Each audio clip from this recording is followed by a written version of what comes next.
ago about us being here today, one of the things she talked about, her biggest concern was that we have been in this work a long time. All of us have been out really working the trenches and trying to make a difference when it comes to the barriers around diversity. And we believe we've made a difference, and it looks as if we move one step forward and then we move 10 backwards. So I'm going to ask Dr. Cole, what do you see in terms of the barriers that are impacting us to continue to move forward? And what are some of your recommendations that we, as we're looking at programs to really make a societal differences as far as diversity is concerned, how can we impact from a philanthropic perspective? Well, first of all, Sister President, I want to say what I'm sure is in the heart of every woman and man in this room. And that is, you are beyond deserving of the award that you've just received. Thank you very much. Your acceptance remarks were just stellar because they reflected in such a genuine way the extraordinary work that you do at your company. Now, having given you kudos, I have to ask you, why do you start the conversation with the toughest question? Because I knew I was giving it to a person that could handle it. I'm going to go directly to comments that you made in your acceptance remarks. You spoke about your optimism. I share your optimism. And there is no disconnect between optimism and concern, optimism and outrage. When I look at where we are in our country, I am outraged. I'm outraged that it is 2015 and I can say Ferguson, I can say Baltimore, and I know that each and every one of you, sisters and brothers, that you are feeling outrage as well. We thought we were beyond that. I was just in Selma not long ago, where we acknowledged the 50th anniversary of that march across a bridge, where women and men and children were met with violence. Why are we seeing this again? In part, I think our outrage is because we really thought we had come a lot further than we had. Some of us, out of naivete, out of decency, thought, we have an African American in the White House, in a house that was once built by enslaved people. And he isn't in there by himself. The First Lady is there. Those two girls are there, and their grandmother. And so we actually dared to think we were beyond a Ferguson and a Baltimore. That's the outrage. Here's the optimism. It comes from two sources for me. First, like for everyone, it comes out of my own experience. I grew up, you in Mississippi, I in Jacksonville, Florida, in those wretched days of legalized segregation. So you and I know about the color of water. But I also grew up in a family and in a community that said to me, you can't go for this hokey doke. You can't buy into some illogical, irrational, obscene notion that because you are of the darker hue, you can never be as good as white folk. And so to see, when I now go back to Florida, when I go to Jacksonville, to see that those days are no longer there, you know that's a source of optimism. But I'm also drawing on anthropology. You know what? My discipline says, without any uncertainty, bigotry is not carried on the chromosomes. We learn this stuff that black people and Native Americans, that Hispanic folk, that Asian Americans just can never be as good as white folk. We learned that. We learned that to be of the LGBTQ community is not to somehow have yourself right. We have learned that women are supposed to be totally incapable of doing complicated things that men can do, like drive cars well. We have learned this. So guess what? If we have learned it, we can unlearn it. And the greatest source of optimism is we can stop teaching it. We can stop as parents, and we can stop teaching it in our schools. That was an awfully long answer, but Sister President, you threw me a very complicated question. Do you see a role for philanthropy in making a difference when it comes to those issues? What do you see our role as? First of all, I have to say that while I am fundamentally an educator, who now in the third act of my life, and Carol and I were saying we don't want the curtain to come down anytime soon. I'm a museum director, but I have been incredibly fortunate to serve on corporate boards, to know great corporate leaders like you. And I am not being anything except sincere when I say, I think corporate America has one of the most powerful ways to help to change how we see diversity. I'd like to say, you know, it's really in the field of education that we have seen the greatest leadership. And I'm not minimizing what has happened there. But once corporate America started to get the business case and to really internalize, this is not only about doing good, this is about doing well.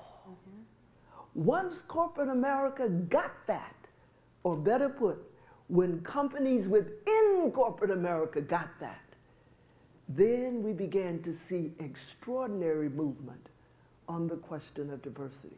One final thing, Sister President.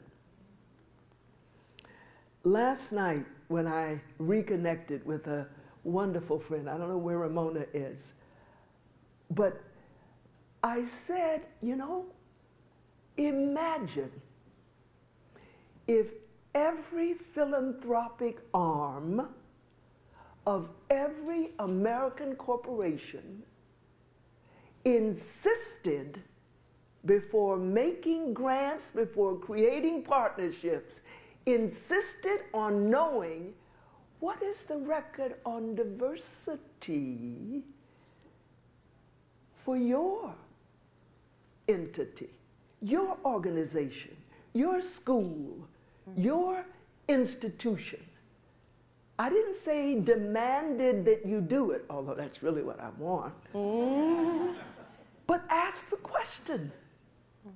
Ask the question so that there becomes an absolute connect between going into a philanthropic partnership and advancing the work of diversity and inclusion. And another part, of course, obviously, doing the right thing.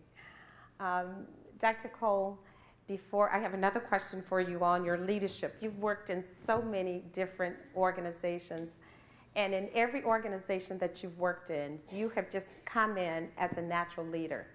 It's like, I don't care what it is. I think you probably could give her the tools of a physician, and she'd know how to do that as well. But it's like, just give her the role, and she will move with it. And one of the things that I've learned just this morning as to one of the reasons you've been very successful in all of your areas, Dr. Cole had an event in DC, and we gave her a very modest donation for this event. But the very first thing that she said to me when she saw me this morning was, thank you, and thank General Motors for the donation that we made on behalf of this event. So to me, for someone in her position to realize that we made that very modest donation and to remember to thank us for it showcases the person that she is. So from that, I understand one of the skills that she has in terms of success is to be very humble and to be very grateful and gracious. So we all know that's a plus about you. So we thank you for that. Thank you. So because you have been a leader in so many fields, tell us about what drives you and what do you attribute to the success that you've had. Everything that you've touched, you've been very successful in it. Well, I'd like to say a few things about leadership. And I'm going to use words of Dr. Martin Luther King Jr., and I suspect you all know these words. Dr. King said, anybody can be great because everybody can serve. He said, you don't have to know about Plato and Aristotle to serve. You don't have to know the second theory of thermodynamics in physics to serve. You don't have to know Einstein's theory of relativity to serve. He then said something that, as a two-time college president, I kind of don't really like. Dr. King then said, you don't have to make your subject and your verb agree to serve. Now, I prefer that you make your subject and your verb agree. But listen to the last words. He said, to serve, all you need is a heart full of grace and a soul motivated by love. Now, you can tell I've memorized those words, because leadership is ultimately about service. It's not about running ahead, you know, not even knowing who's behind you. If you're doing that, you're taking a walk. You're not being a leader. It's not about self-aggrandizement. It's about service. And if that is the case, this is the power of what he said. Anybody can be a leader if you are willing to serve. Where I grew up, I bet you where you grew up, your parents like mine, your Girl Scout leader or your Brownie leader like mine, the librarian in the colored library told us that doing for others is just the rent you gotta pay for your room on earth. So whenever I hear the word leadership, my first reaction is, we're talking about service. We're talking about doing for others, which is why I'm so deeply impressed by this organization. Because at the core of CECP is the notion that from the CEO throughout the organization, there has got to be a sense of social responsibility, a commitment to service, finding ways to make our communities, our country, our world better. Thank you. Dr. Cole, you've been a leader in education, a very strong, successful leader in education. What are you most optimistic about as far as education is concerned, and what are you least optimistic about when it comes to education in our country? I can find great optimism in being in those settings, like the one you just described this morning, where you can see, the old folk in Jacksonville, Florida would say, you can see with your own eyes, where you can see the effects of meaningful intervention. A young man, a boy probably, having missed 100 and some odd days of school, who has so turned around his life, he's now proudly guiding you to see his school. I'm optimistic when I see the results of good intervention. Let me just share, in my current wonderful job as the director of the Smithsonian's National Museum of African Art, we engage with young people. One of my favorite programs is called Studio Africa. We do this in cahoots with a Links chapter.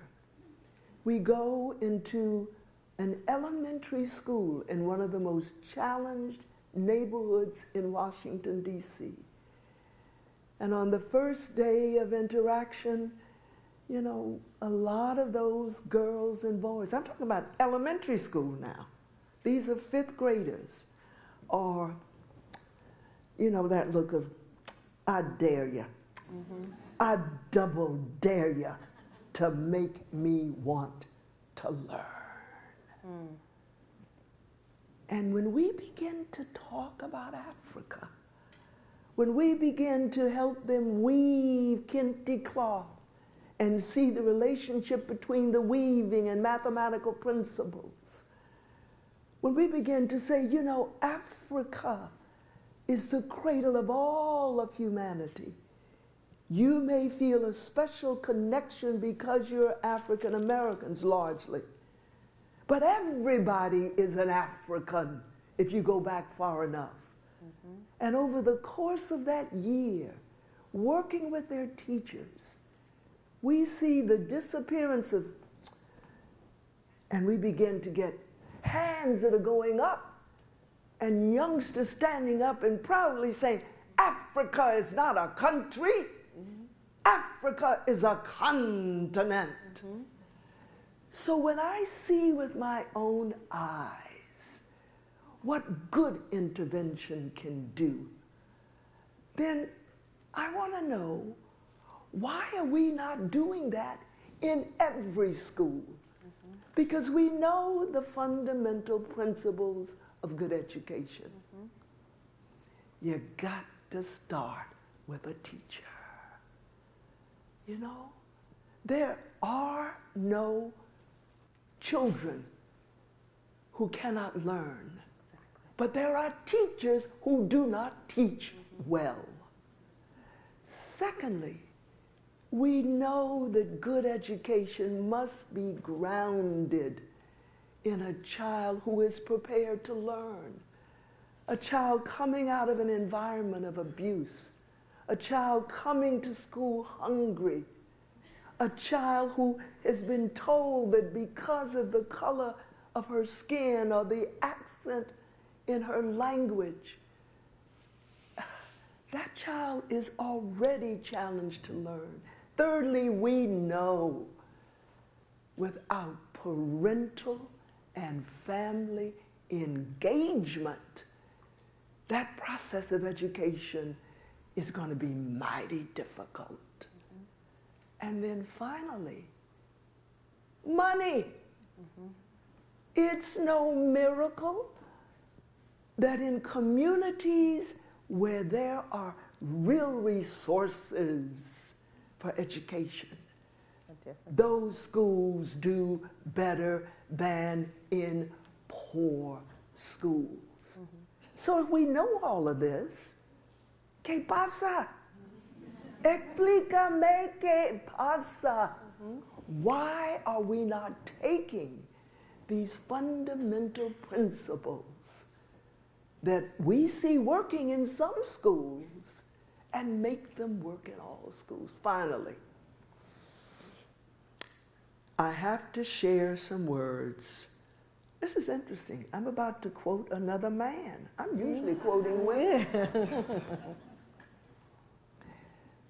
James Baldwin, the extraordinary African-American writer, a man who early in his life acknowledged his gayness. James Baldwin once said, "You cannot teach children that you do not love." And so when I look at all that is going on in American education, I really do come back to the teacher. Someone who loves children, who wants to see them do well, who understands that our nation will not do well without our children doing well. If that person loves those children, there's nothing those children cannot learn. Thank you so much, Dr. Cole. And now, thank you so much, so much. And now we're going to open it up for Q&As from the audience. Do we have one to start with? I could just listen to her talk all morning. I don't know about you, but if we do have questions, we can start with those. Yes, please. I was very inspired by what you said. Thank you. I was very inspired by what you said. My question is more around the complexity of diversity. I think that corporate America has done very well in ticking the boxes, but that's not the diversity that we need to change the world we're in. What do you think about complex engagement of corporate America in addressing this issue? Well, thank you for your question, and I'm going to make it even more complex, if I may.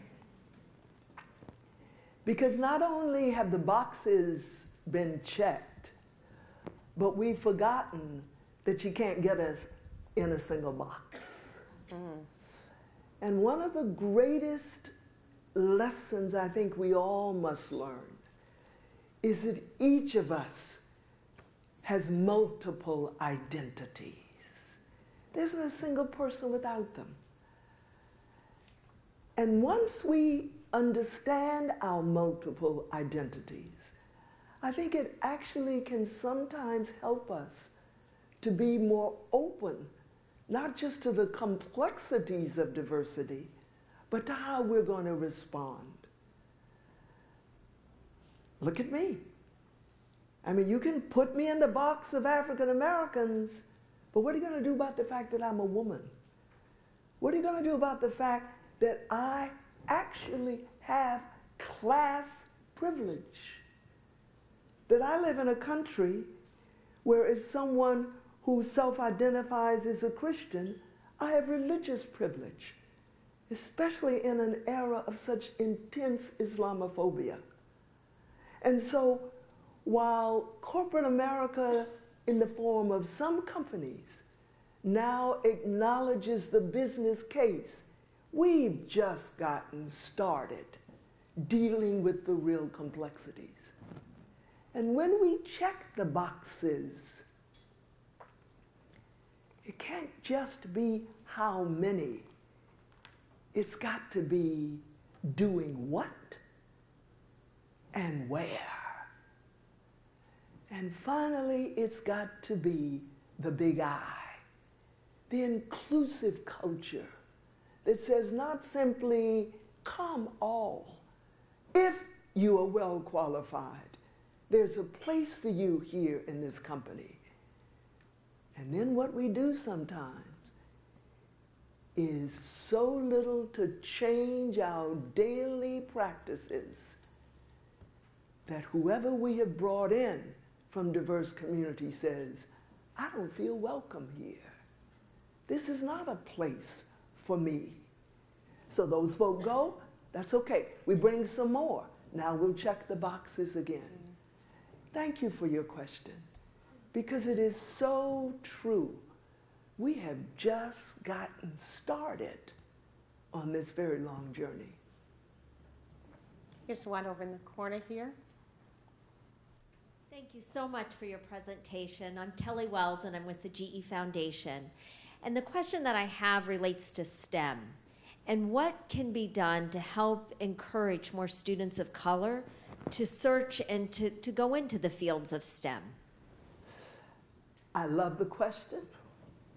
I am a great proponent of STEM, of educating underrepresented groups, and that means folk of color and women in science, technology, engineering, and math. But I'm for STEAM. I'm for putting the A in STEM. In my country, we have this thing about either or. So now we're all over with STEAM, as if the arts and the humanities do not matter. They do.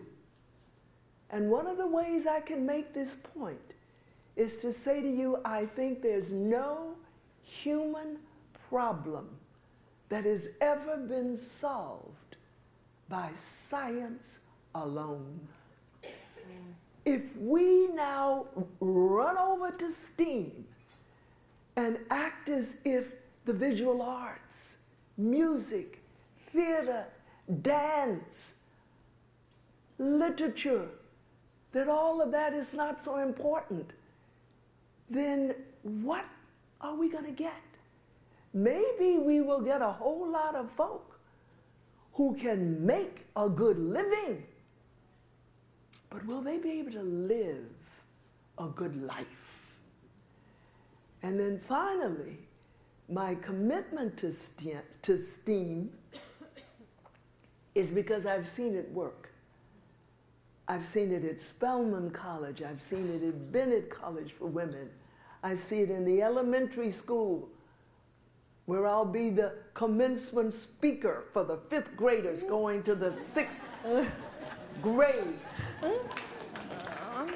That's next week. When we use the arts in teaching the sciences, it's amazing how much better we do. But here's the main point to your question. Fundamentally, we just have to get rid of racism and sexism. That's what keeping people of color and women out of these fields. And it starts early. It's 1st grade. And this really hurts, where it could be that the teacher is a woman and body language begins to say, oh, little girl, you don't want to worry your little head about that. It's okay. As she says to the little boy, you're going to be an engineer. it's sexism and it's racism that keeps STEM from being a part of the lives of everybody. Dr. Cole, thank you so much. I think we Are all we done? stand. Oh, okay.